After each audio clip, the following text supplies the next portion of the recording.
കാസർഗോഡ് പടന്ന ശൈശവ വിവാഹം അഴീക്കൽ ജുമാ മസ്ജിദിലെ ഇമാമിന്റെ മൊഴിയെടുത്ത ചന്തേര പോലീസ്.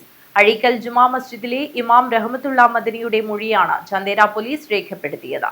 മസ്ജിദിൽ നടന്നത് മതപരമായ വിവാഹ ചടങ്ങ് തന്നെയായിരുന്നുവെന്ന് പള്ളി ഖത്തീബ് റഹ്മത്തുള്ള മദനി പറഞ്ഞു.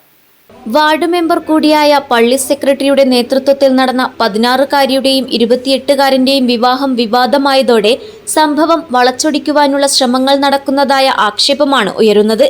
നിക്കാഹ് എന്ന മതപരമായ വിവാഹ ചടങ്ങ് കഴിഞ്ഞെങ്കിലും വിവാഹ നിശ്ചയം മാത്രമാണ് നടത്തിയത് എന്നാണ് ചില കേന്ദ്രങ്ങൾ പ്രചരിപ്പിക്കുന്നത്. എന്നാൽ പള്ളിയിൽ നടന്നത് മതപരമായ വിവാഹ ചടങ്ങ് തന്നെയായിരുന്നുവെന്ന് ഖത്തീബ് റഹ്മത്തുള്ള മദനി സ്ഥിരീകരിക്കുന്നു.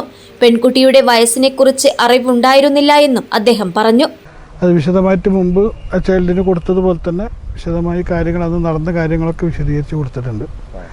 അപ്പോൾ അത് സംഭവം ഇവിടെ സാധാരണ നടക്കാറുള്ളത് പോലെ തന്നെ നിക്കാഹ് നമ്മളൊന്നും അറിയലില്ല. നമ്മളിത് ഒരു ഇന്ന സമയത്ത് നിക്കാഹ് ഉണ്ടെന്ന് പറയും, ആ സമയത്ത് നമ്മൾ പോയി ചെയ്തു കൊടുക്കലാണ്.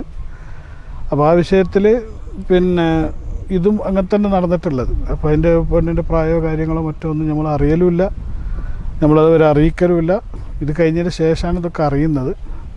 അപ്പോൾ അതുകൊണ്ട് ആ വിഷയത്തിൽ നമുക്കതിൽ പങ്കില്ല, അത്രേ ഉള്ളൂ. മതപരമായിട്ട് വിവാഹം കഴിഞ്ഞു എന്ന് പറയാം. മതപരമായിട്ട് അതന്നെ ഇപ്പോൾ റെക്കോർഡിക്കലില്ലാത്തതുകൊണ്ട് ഇപ്പോൾ നിയമപരമായിട്ട് നമുക്ക് എന്തില്ല, അത് വിവാഹമാണെന്ന് സ്ഥിരപ്പെടുത്താനുള്ള രേഖകളൊന്നുമില്ല. അവിടെയില്ല ഇവിടെയില്ല, റെക്കോർഡിക്കലായിട്ടില്ല. പിന്നെ ഇങ്ങനെ ചടങ്ങ് നടന്നു. ഈ ചടങ്ങ് നടന്ന് ഇതിപ്പോൾ 2 കുടുംബത്തിനെ ചേർക്കലാണ് ഉള്ളത്. പെൺകുട്ടിയുടെ വയസ്സ് തെളിയിക്കുന്ന രേഖ ഹാജരാക്കാത്തതിനാൽ പെൺകുട്ടിയുടെ മഹല്ല് കമ്മിറ്റിയുടെ വിവാഹം നടത്തിക്കൊടുക്കാൻ തയ്യാറായിരുന്നില്ല.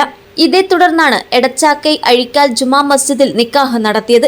ശൈശവ വിവാഹ പരാതിയിൽ വരൻ എടച്ചാക്കൈ ബദർ നഗറിലെ ഷാബിർ ഷെയ്ഖ്, പെൺകുട്ടിയുടെ പിതാവ് പടന്ന ഗ്രാമപഞ്ചായത്ത് അംഗവും എടച്ചാക്കൈ അഴീക്കൽ ജുമാ മസ്ജിദ് സെക്രട്ടറിയുമായ PK താജുദ്ദീൻ, ജുമാ മസ്ജിദ് ഉസ്താദ് റഹ്മത്തുള്ള എന്നിവരുടെ പേരിൽ ഹോസ്ദുർഗ് ഫസ്റ്റ് ക്ലാസ് മജിസ്ട്രേറ്റ് കോടതിയുടെ നിർദ്ദേശപ്രകാരം ചന്തേര പോലീസ് കേസെടുത്തിട്ടുണ്ട്.